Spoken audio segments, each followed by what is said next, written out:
Današnja seja poravnalnega odbora v zadevi Turistično podjetje Portorož je bila namenjena predstavitvi stališč posameznih strani.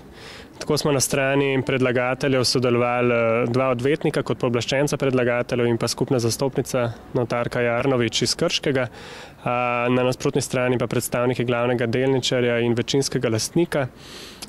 Vsaka izmed strani je predstavila svoje stališča, obenem pa je tudi predsednica poravnalnega odbora, dr. Slapničarjeva, predstavila videnje poravnalnega odbora, celotne zadeve. Potem smo si strani izmenjali še nekatere dodatne podatke in se dogovorili, da se v času meseca in pol skušamo poenotiti glede vrednosti delnice, okoli katere bi se sklenila morebitna poravnava.